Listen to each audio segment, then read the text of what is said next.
Buenas tardes para todos y todas, naturalmente complacido por esta experiencia tan gratificante que desde hace más de 8 años venimos realizando en las invitaciones que a través del magistrado Abel Augusto Zamorano y de la Junta Directiva del Instituto Colombo Panameño nos brindan para venir a compartir con ustedes algunas experiencias de lo que es la oralidad en Colombia y específicamente el Código Penal del Proceso. Agradecer naturalmente a quienes se encuentran en la mesa, doctora Rocha, más allá de considerarnos expertos en la materia, yo creo que somos nobles en una verdadera experiencia que se viene vivenciando en Colombia a partir de la reforma que aconteció en el 2012. Venimos a compartir con usted algunas de esas reflexiones, aprovechando sin duda un aspecto muy importante que creo que es de vital y clave para este análisis, y es precisamente el proyecto al que ustedes le están apostando y que responde a lo que en mi conferencia voy a denominar las nuevas tendencias o tendencias contemporáneas del proceso civil en el marco de lo que se quiere. Y para ello, pues naturalmente vamos a aprovechar la experiencia de Colombia y pongo sobre el tapete ya una reflexión. Lo que voy a plantear aquí están las memorias del documento que les van a entregar y por supuesto ahí viene el contraste entre lo que es la apropiación de la información en un sistema escritural versus apropiación de la información en un medio oral. Para que nos sacamos una idea, el documento contiene aproximadamente 28 páginas. Yo voy a intentar disertar en 20 minutos el contenido de ese documento para que saquen ustedes sus propias conclusiones. Y eso responde un poco a lo que se ha planteado. ¿Por qué oralidad en el proceso? ¿Cuál es la razón de ser y qué es lo que ha motivado a que los países de la orbe latinoamericana le estén apostando precisamente a este tema de reformas? Y para ello, quiero aprovechar entonces la presentación para abordar 4 aspectos puntuales analizados en punto del contraste de lo que es la Ley 1564/2012 en Colombia con lo que es el excelente proyecto de reforma que tuvimos la oportunidad de analizar para esta disertación. En primer lugar, el porqué de la modernización del proceso civil. En segundo lugar, cuáles son las tendencias contemporáneas del derecho procesal que nos lleva a hacer este tipo de planteamientos. Luego, verificar la estructura del proceso civil panameño a la luz de la principialística procesal, aprovechando por supuesto lo que acabaron de expresar los magistrados quienes precedieron en el uso de la palabra, porque allana un poco el discurso, porque se trata entonces de ubicar el proceso civil panameño en el contexto de la principialística procesal. Para este propósito, entonces, voy a empezar por afirmar el por qué la modernización del proceso civil panameño. Yo quiero con esto llevar a los estudiantes a una realidad que usualmente la que no le enseñan a uno en las facultades, pero que es con las que se encuentra uno en el ejercicio profesional o como abogado o como juez de la República. Tengan presente siempre esta directriz: un escrito genera un contrascrito y un contrascrito genera a su vez un contrascrito. Si uno lleva eso a la práctica, lo que se tiene es que, por ejemplo, si se toma una decisión en un modelo escritural, esa decisión se tiene que notificar y esa notificación supone fijación de un estado, 3 días de ejecutoria, luego el traslado para la contraparte para que lo descorra, luego entra al despacho para resolver y si se trata de un auto interlocutorio estamos hablando de 10 días. Si uno lleva a la práctica esa realidad, pues estamos escenificando una actuación procesal que perfectamente puede trazarse entre 15 y 20 días hábiles de cara a un solo debate que es vía de recurso autointerlocutorio. Si lo llevamos en la práctica judicial a un modelo por audiencias, esa misma dinámica no nos va a llevar más allá de 2 horas, inclusive menos tiempo. Y ya vamos a ver esto reflejado de cara a la realidad del proceso civil panameño. ¿Cuál realidad? La realidad que acontecía en Colombia. Procesos de larga duración.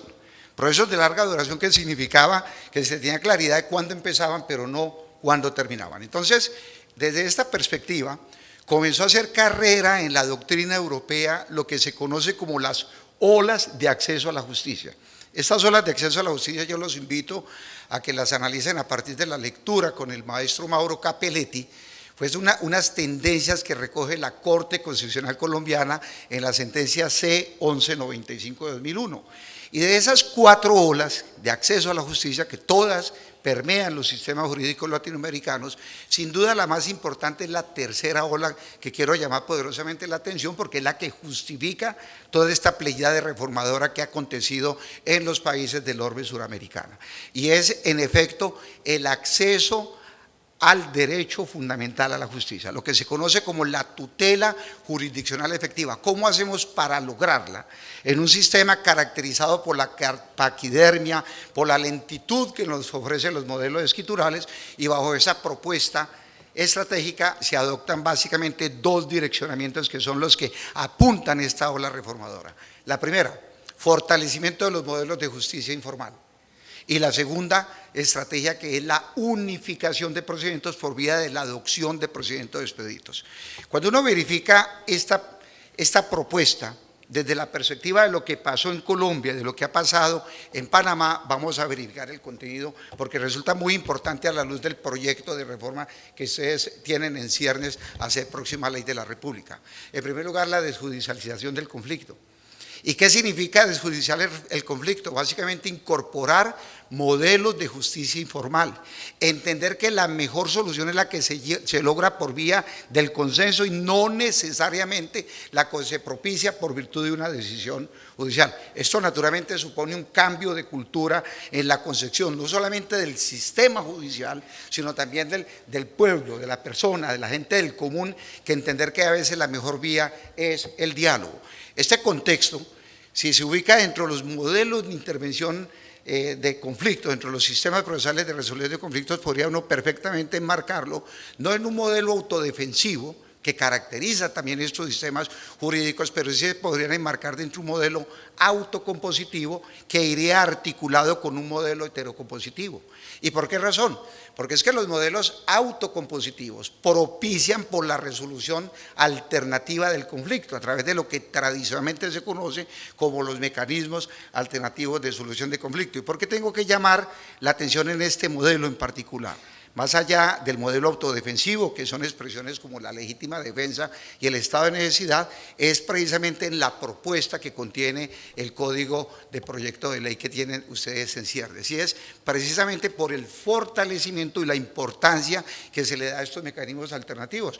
Basta simplemente con analizar el contenido del artículo 547, el artículo 553 y el artículo 529 del proyecto de ley para entender la preponderancia que se le da en la propuesta a estos mecanismos, que son básicamente los de carácter heterocompositivo, como la conciliación, la mediación y por supuesto la transacción, en donde el rasgo característico se traduce en que la iniciativa para la resolución del conflicto deviene necesariamente de las partes, donde el juez en la estructura del proceso tiene que quitar el ropaje de juez ordinario para convertirse en conciliador, en una persona que tenga la capacidad de propiciar el acercamiento entre los actores del conflicto para propiciar una solución alternativa por vía del diálogo. Ahora, si lo verificamos desde la perspectiva del modelo heterocompositivo, pues tenemos un grave problema y es la mora judicial. Hay 2 fenómenos que caracterizan a estos sistemas jurídicos que están permeados por escrituralidad: la mora judicial y la congestión judicial, que se traduce básicamente en la falta de oportunidad, es decir, en respuesta oportuna de cara al requerimiento de justicia que impone el sistema o que le impone el sistema a quien acude al aparato jurisdiccional del Estado. En este modelo heterocompositivo, por supuesto, aparece la propuesta que plantea esta tercera ola de justicia, que es la adopción de procedimientos expeditos. Y si uno verifica qué significa procedimiento expedito de cara a las reformas, pues básicamente se traduce en facilitar a la actuación procesal para que quienes concurran a ella tengan el más mínimo posibilidad de dificultades. Si uno lo analiza desde las estrategias, uno podría perfectamente identificarlas en el contenido de lo que pasó en Colombia y de lo que se encuentra en la propuesta del proyecto de ley. En primer lugar, vamos a unificar procedimientos, lo planteaba muy bien el magistrado Arrocha. De nada sirve tener una cantidad de actuaciones procesales donde el camino procesal termina siendo dispendioso y donde seguramente, lo decimos en Colombia, solamente servía para los preparatorios, es decir, para validar si el estudiante tenía o no competencias para identificar que él debería hacer la cuerda apropiada.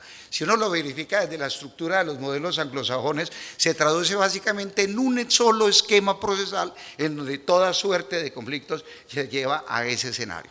En segundo lugar, y lo planteaba muy bien la doctora María Cristina, la inserción de la oralidad en el proceso. La oralidad entendido como un principio, porque así lo aclaró la Corte Constitucional en la sentencia C-713 de 2008 en Colombia, precisamente porque supone la interacción por vía del diálogo. Yo hablo de la dialéctica, que es la posibilidad de poder darnos a entender de mejor manera cuando expreso las ideas a través de la verbalización del discurso. A veces es más fácil que lo entiendan a uno cuando uno habla que cuando uno escribe. Y por supuesto, pues un tema que necesariamente nos obligó y nos llevó a la realidad de la pandemia y que seguramente el doctor Jairo nos referirá más adelante, que es la incorporación de las tecnologías de la información y las comunicaciones en la estructura del proceso. El proyecto le apunta de manera inequívoca en 3 disposiciones, 173, 186 y 192, a hacer realidad esa propuesta. Y es básicamente que con la pandemia nos tuvimos que ver enfrentados a una nueva realidad y fue la interacción virtual. Eso es una tendencia a la que el proceso no puede escapar y que nos obliga, pues por supuesto, a cambiar el chip, a cambiar la mentalidad, a entender especialmente que somos los abogados del futuro y que las generaciones que están aquí escuchándonos seguramente van a tener que estar preparados para esto. Yo siempre traigo a colación metafóricamente un fenómeno que aconteció en Colombia a finales de los 80, en los 90, cuando yo estaba recién empezando en el ejercicio profesional, y llegó a Colombia la era de los computadores. Entonces, en esa época, el abogado acostumbrado a litigar en su máquina Olivetti, que era la máquina portátil, versus el ordenador. Y entonces el abogado dijo simplemente: yo sigo con mi Olivetti a ver hasta dónde me llega, y le aguantó hasta cuando no sacaron repuestos para Olivetti. Y hasta llegó el abogado porque no se adaptó a esa nueva realidad. ¿Cuál realidad? Las tecnologías de la información. El primer reto que tuvo la generación en Colombia en ese contexto fue aproximarnos a lo que hoy por hoy son los ordenadores. Y a esta nueva realidad, mi querida doctora María Cristina, ya no solamente el PowerPoint en papel, que era la característica de esta generación, sino tener que acostumbrarnos a esta dinámica, porque seguramente la tendríamos que llevar al escenario propio del proceso. Es el abogado del futuro que lo está invitando a esta realidad, y seguramente el choque cultural va a ser muy fuerte. Pero más allá de ello, debemos entender que en Colombia pasaron fenómenos muy importantes. En Colombia las reformas procesales, que son en el orden de 10 en total, hicieron realidad la oralidad en la estructura de los procesos, no solamente en el contexto del proceso civil, penal, laboral, contencioso administrativo, sino lo planteaba esta mañana muy bien el doctor Rodríguez, en materia disciplinaria tenemos una estructura permeada por oralidad a través de la audiencia. Panamá le apostó ya al sistema acusatorio, le apuesta al Código de Procedimiento Civil, y ya nos anuncian, porque así lo he visto en redes, la posibilidad de hacer la reforma de lo contencioso administrativo. Cuando uno lleva esto al plano de la realidad, especialmente de cuál es el proceso civil panameño a la luz de estas tendencias y cómo aparecen insertas en la estructura que plantea la reforma, quiero llamar poderosamente la atención en algo que me parece de valía, de radical importancia para que entiendan ustedes esta reforma: el artículo primero.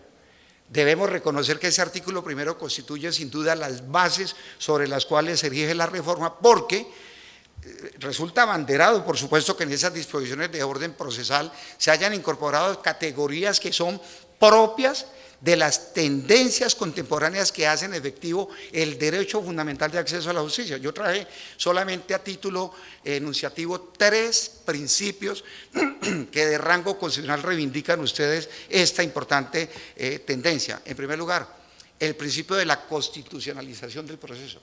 En Colombia uno de los grandes avances que se dio con la reforma constitucional del 91, y así lo dio a entender la Corte Constitucional en la sentencia C-131 de 2002, fue precisamente el haber constitucionalizado al derecho procesal, que es ni más ni menos de haber erigido a norma constitucional el derecho fundamental a un debido proceso integrado por un conjunto de garantías que, soportadas en lo que se conoce como el garantismo, buscan propiciar la tutela jurisdiccional efectiva, que es otro enunciado que aparece incorporado dentro de la principialística procesal que trae el proyecto de reforma.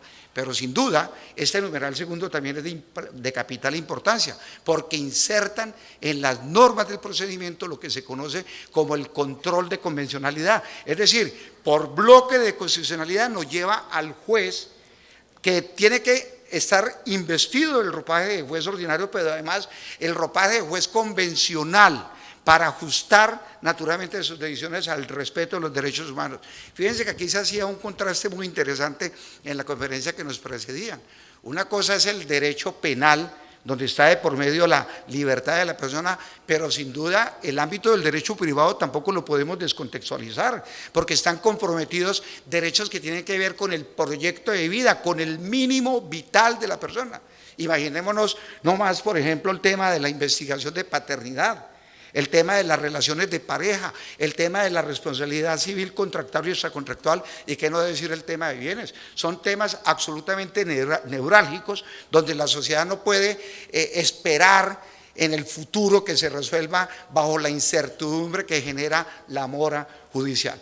Y por qué no decir, y lo reafirma el numeral tercero, lo relacionado con el principio de la tutela judicial efectiva, que no es ni más ni menos que acceder al aparato jurisdiccional del Estado para obtener de él lo que el sistema y lo que el judicializado espera: una pronta, una cumplida y una eficaz administración de justicia. ¿Y cómo se logra ello? Dándole herramientas procedimentales a los sujetos procesales para que a través de un procedimiento expedito se logre ese propósito. Entonces, cuando nosotros lo llevamos al campo de lo que es el modelo, yo voy a reivindicar de todos los principios que aparecen allí enunciados, voy a edificar mi argumento para concluir en 7 principios rectores, que son los que sin duda permean esto que denominamos el proceso civil moderno. Y para que lo entendamos en términos sencillos, es lo que tradicionalmente nos enseñan como el modelo por audiencias, advirtiendo que no necesariamente hay una intrínseca relación entre audiencia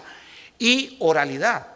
Es que la audiencia significa la posibilidad de ser oído, y a mí me pueden escuchar también en medio escritural. Lo que pasa es que la ruptura es más compleja cuando la interacción es en medio escritural que en medio oral. Por eso traía metafóricamente el ejemplo para poder entender lo que en una actuación escritural se requieren 15 días, en una actuación oral requerimos solamente 2 horas. Y esos principios que aparecen erigidos en el proyecto de reforma son básicamente los siguientes. Primero, principio de la legalidad, que tiene una doble dimensión muy importante.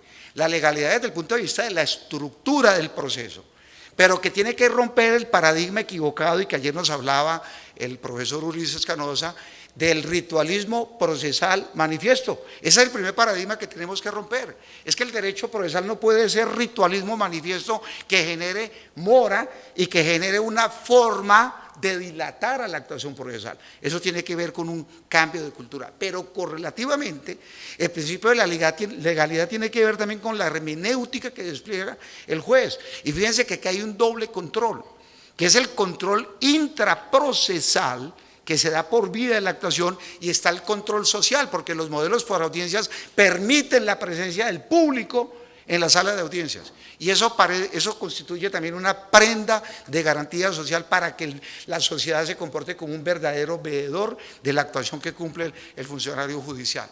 En segundo lugar está el principio de la oralidad. Aquí se superó de una vez por todas la discusión que hubo en Colombia de si era un principio o era una regla. La Corte tuvo que decir: miren, esto es un principio que tiene la estructura de regla, es decir, se comporta como un mandato de optimización al que se espera debe llegar el sistema judicial. Pero aquí también quedó muy bien planteado: Sin oralidad, sin tecnología de la información no puede haber, por supuesto, oralidad. No podemos pensar que el abogado llegue con su grabadora para grabar la audiencia y hablar de oralidad. Esto requiere infraestructura tecnológica, como pasó con el fenómeno de la pandemia. Vamos a mandar a toda la gente a interactuar a través de tecnologías, ¿y dónde está el soporte tecnológico? Eso es un compromiso, y por eso me agrada lo que afirma el magistrado Rocha, en el sentido de que esto se traduce en una política pública. Es una política de Estado que tiene que pensar en función del acceso fundamental a la justicia.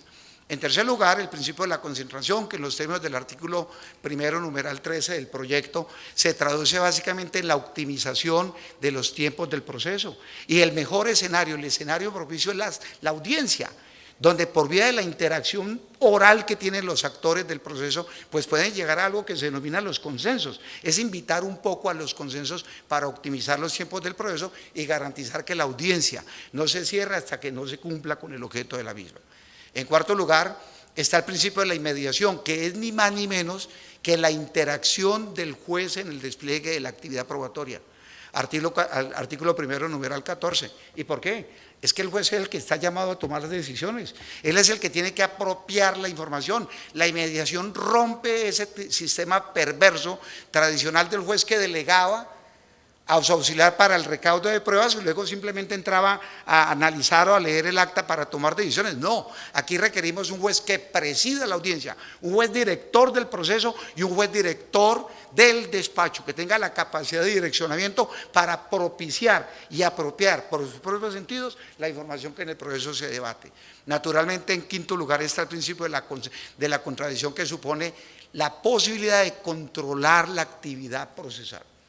Para controlar la actividad procesal es deber estar en la audiencia, porque si yo no voy a la audiencia estoy dando ventajas a mi contraparte, y porque la audiencia no se va a dejar de realizar porque la persona no va. Entonces eso también impone un deber de colaboración con el sistema de justicia por cuenta de los litigantes. Por eso el abogado debe tener una nueva visión de cara al ejercicio profesional. Ya no es el abogado litigante, sino el abogado que tiene la capacidad de concertar, negociar para propiciar una resolución inmediata del conflicto. Por supuesto, el principio de la publicidad en los términos del numeral 25 del artículo primero, en donde naturalmente la sala de audiencias constituiría el escenario propicio para que se dé esa doble dimensión de la publicidad que hablamos, la publicidad intraprocesal que se da entre los sujetos y la publicidad extraprocesal que se da de cara a la sociedad. Y finalmente está el principio de audiencia, que es ni más ni menos la interacción con la posibilidad de ser oído para ser garante de este derecho fundamental que hemos denominado como el derecho fundamental a un debido proceso.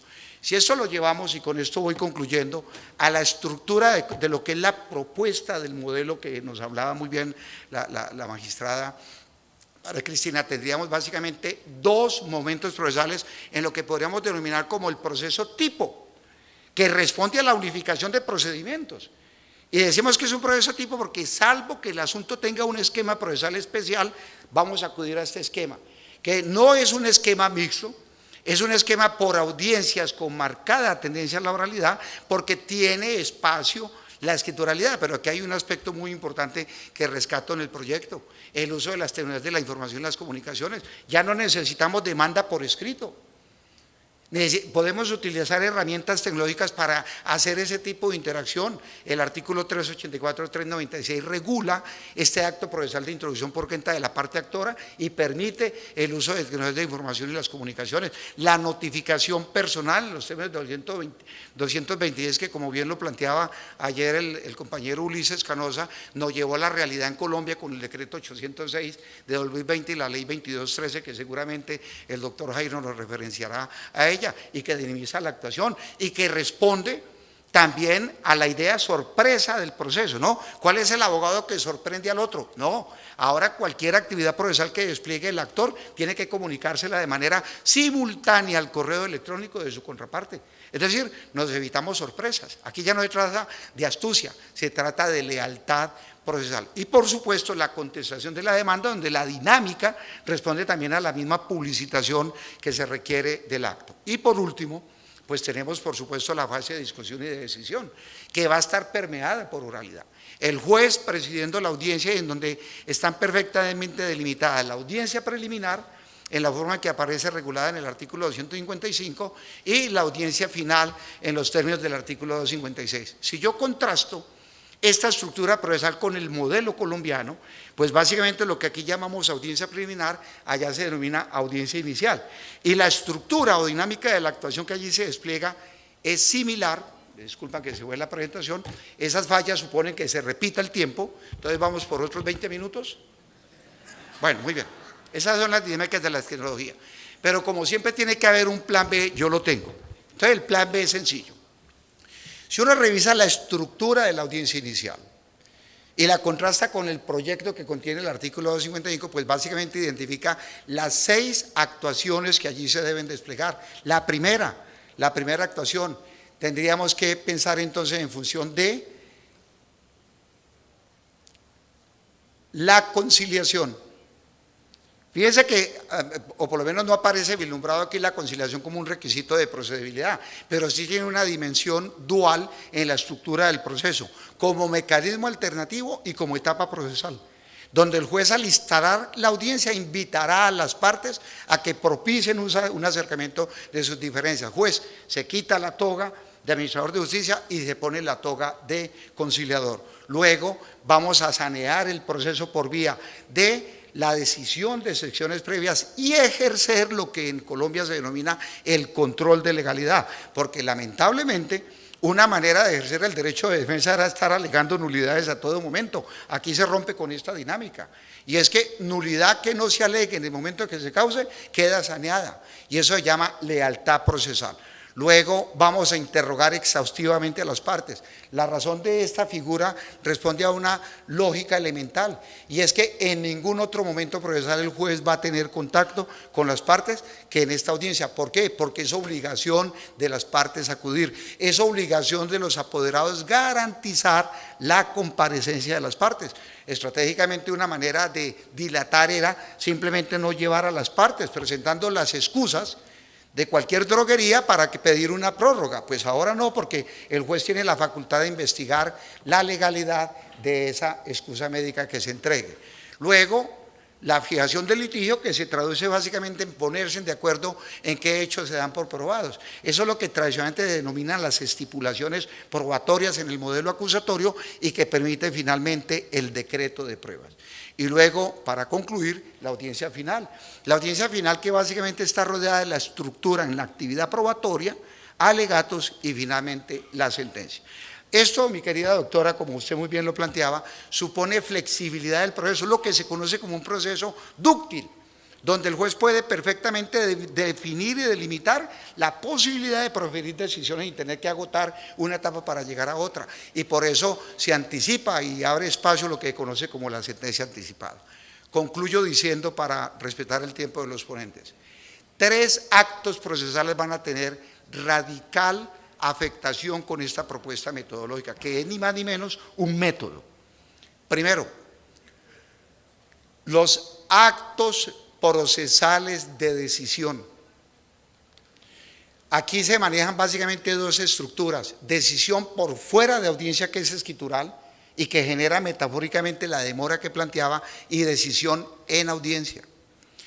Toda decisión que se adopte en audiencia genera una segunda consecuencia procesal, queda notificada por estrados.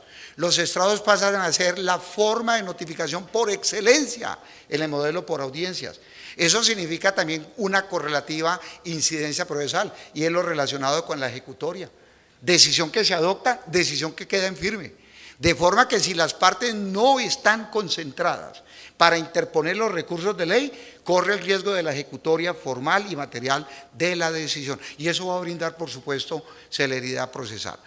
¿Y qué no decir de los actos procesales de impugnación? Es que inconformidad que se exteriorice en audiencia tiene que sustentarse, y eso obliga también entonces a cambiar un poco la estructura y el método del argumento. La capacidad de argumentación tiene que ser precisa, no solamente de quien toma la decisión, sino de quien interpone el recurso. Por supuesto, esta propuesta tiene acompañado también una incidencia notoria, que es en actividad probatoria. Recuerden, principio de la inmediación. La inmediación impone que el juez presida la audiencia y que las partes que lideran el despliegue de una postura procesal tengan que estar presentes para que se pueda materializar la prueba. Y si uno lo analiza desde el punto de vista de los deberes de las partes, llega a una conclusión: deber de colaboración con la Administración de Justicia. Si las partes no aportan las pruebas, si las partes no garantizan la comparecencia del órgano de prueba que es el testigo, no allegan la fuente de prueba, se entenderá que prescinde de la actividad probatoria. Y por último, siendo consecuentes con el tiempo, manejo efectivo del tiempo. Oralidad no significa echar carreta. Oralidad no significa hacer alarde de retórica, si no se tiene capacidad de argumentación y especialmente de convencimiento. Bienvenidos a esta realidad panameña. Muy amables.